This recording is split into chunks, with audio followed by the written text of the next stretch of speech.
Manchester City summer signing is under pressure after £16 million development. Manchester City defender Rayan Aït-Nouri had a positive debut for the club, but will return from injury to a different landscape. James Trafford might not be the only summer signing at Manchester City wondering what he walked into. Trafford arrived with hopes of swiftly establishing himself as number one to aid his push for a World Cup spot in 2026. Even if it took more time to establish himself for club and country, the path was clear. Except now he has the best goalkeeper in the world standing in his way, and more importantly, the net for every Premier League and Champions League game. Gianluigi Donnarumma arrived at the Etihad on deadline day, after an interest that has lingered for 8 years, and Trafford's best hope of forcing his way into the England team is to leave City. Rayan Aït-Nouri could also be forgiven for thinking he had his position sewn up at City. As the first specialist left-back signed since 2019, he was ushered through the door by jubilant fans and impressed on debut at former club Wolves. Then injury struck, and in his absence, Nico O'Reilly has arguably made the position his own. O'Reilly is a number 10 by trade, but that may soon become past tense with every game he shines in at left-back. One of the catalysts for City's recovery in the final months of last season has now been central to getting over their mini-crisis at the beginning of this one. It is no coincidence that O'Reilly has started every game since the derby, his first start of the season, and the Blues are unbeaten in all competitions and showing positive signs. A pinpoint assist at Monaco was accompanied by a storming performance, while at the Emirates, he kept both Noni Madueke and Bukayo Saka quiet, despite being heavily targeted by Arsenal. Those are international wingers, and O'Reilly also has England ambitions. Speaking after signing a new 5-year deal at City last week, the 22-year-old insisted he is determined to not just be a squad player and wants to push for the World Cup at the end of the year.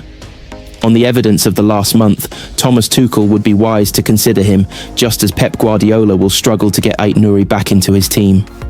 There will be enough games to go round for both over the course of the campaign, but it would be extremely harsh to drop O'Reilly if Aït-Nouri is fit for the game with Everton later this month. City have paid up to £36.3 million for Aït-Nouri, yet what price can be put on O'Reilly? Back in May, he was valued at around £16 million by Transfermarkt, so add in a bumper new contract and his recent form, and you can at least triple that number. For all that signings always get the attention in summer, the academy player is looking like a superstar in a team full of the best in the world, and doing it out of position. The longer it goes on like this, the more Guardiola will feel left back is the perfect position for him in the team. If Aït-Nouri wants to be number one in his position, he has to rise to the challenge. And while that may be easier than what looms for Trafford, O'Reilly is getting more valuable to Guardiola with every game that he plays. Manchester City cannot ignore Bernardo Silva's record in grandad frustration.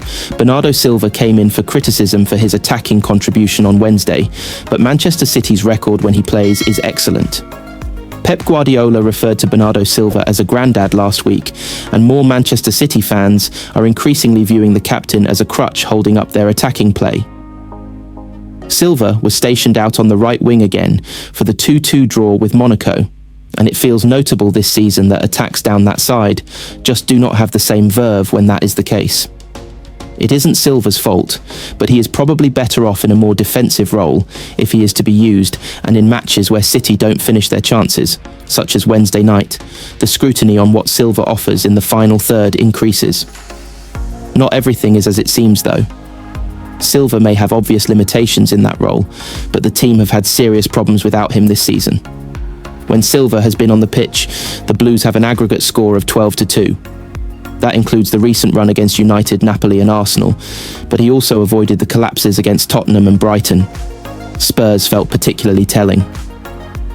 After a 4-0 win over Wolves on the opening weekend, Rayan Cherki was rewarded with a start instead of Silva, but the balance was off and the Blues were 2-0 down by the time Guardiola summoned his skipper. You could argue that the tie had already turned a week later at Brighton for another of the worst team performances, but they had actually played well in the first hour, and it was 1-1 when Silva went off. Without Silva, City's record in the Premier League and Champions League is 4 goals scored and 4 goals conceded. A case could be made that a better attacking player in Silva's role would have done better, yet Cherki and Omar Marmoush have been injured, and Savinho and Oscar Bob haven't really taken their chances when given the opportunity.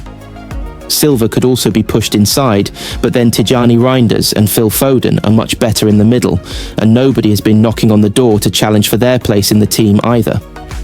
Silva doesn't have Jeremy Doku's step-overs or Foden's pace to unlock defences, and it will always feel like he is, to use a word that has followed Arsenal around recently, a handbrake in the team or a safety mechanism for Guardiola to ensure protection for the control and possession that he wants.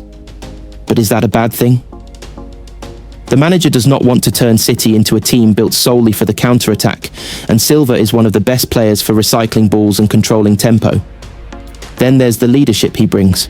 Is it a coincidence that the team have never gone behind with Silva on the pitch this season when he sets the standard with his commitment and captaincy? Possibly. And it is hard to give Silva all the credit for their significantly better record with him than without him, given the way goal machine Erling Haaland has started the season. He probably deserves more than he is currently getting though, because it is hard to argue against Silva's contributions, enabling the team to be better. That is an underrated value, and especially when there are no teammates making a compelling case at the moment that they can make a better job. Silva will never be an exciting right-winger, but he is currently helping to provide the stability that brings wins. Manchester City given Rodri reassurance but 4 players to miss Brentford, despite training boost Manchester City injury latest, as Pep Guardiola provides an update on Rodri following the 2-2 Champions League draw with Monaco. Manchester City boss Pep Guardiola confirmed Rodri was replaced against Monaco in the Champions League to manage his minutes rather than a fresh injury. The 29-year-old sat out the weekend Premier League win over Burnley with pain in his knee, having missed most of last season with a serious knee injury. He returned to the side in France, but was replaced on the hour by Nico Gonzalez. But Guardiola, who said in the build-up to the European tie that he doubted Rodri could play 3 games in a week, said there were no issues with the midfielder ahead of this weekend's Premier League trip to Brentford. Here's the latest City injury news. The Spaniard played against Monaco, completing 60 minutes. Guardiola warned that the 29-year-old is not currently fit to play enough to play 3 games in a week, having felt pain in his knee after doing just that earlier this month. But speaking after the game, the City chief was positive on his star man. The Uzbekistan international had made the right-back spot his own in the past few weeks, with 3 successive starts in that position. But he was forced off injured at half-time in the draw with Arsenal and is unlikely to return before the international break. Marmoush suffered an injury in the 4th minute of Egypt's goalless draw with Burkina Faso in September. He tried to carry on, but was withdrawn 5 minutes later. He returned to Cairo on crutches and underwent a scan in Egypt to assess the extent of the damage. City have since confirmed the 26-year-old will be out for a few weeks, and while they were hopeful he could return prior to the international break, it is understood he is targeting the Everton game when the Premier League returns from a 2-week hiatus. The France international returned to training with City on Tuesday, but is not yet ready to return and did not travel for the Monaco match.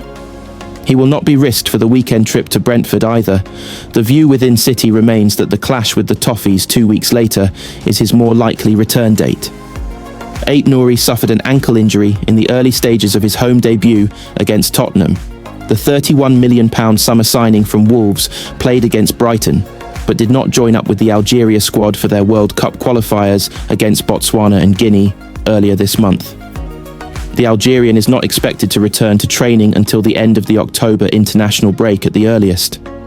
That could potentially put him in the frame to face Everton as he aims for a return to action next month. Manchester City player ratings versus Monaco, with 3 6 out of 10s, as Erling Haaland. Good Manchester City player ratings from their Champions League game with Monaco, as Erling Haaland scored twice in a 2-2 draw.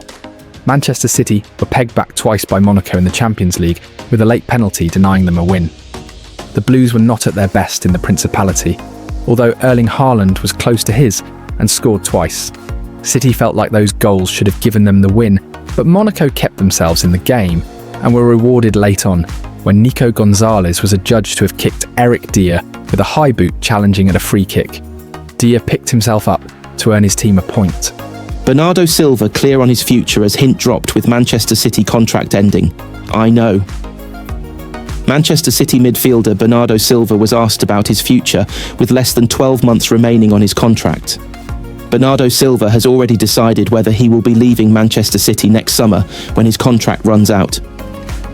The 31-year-old was made captain by Pep Guardiola this season as the manager looked to restore some aspects of leadership that he felt had been lost last year. Kyle Walker started the campaign as skipper, but left in January to join AC Milan before moving to Burnley in the summer, and his replacement Kevin De Bruyne struggled with injuries. Silva earned more respect from his manager for never going hiding during City's slump in form last season, and is putting everything into getting the team back to where they want to be. 3 points in Monaco on Wednesday will give them 2 wins from 2 in the Champions League and give them the best possible start as they look to avoid the embarrassment of failing to make the knockout rounds last year. However, it is unclear how long Silva will be sticking around for. His contract runs out in 2026. He has long been linked with a return to boyhood club Benfica, while this week there has been speculation about a move to the Saudi Pro League.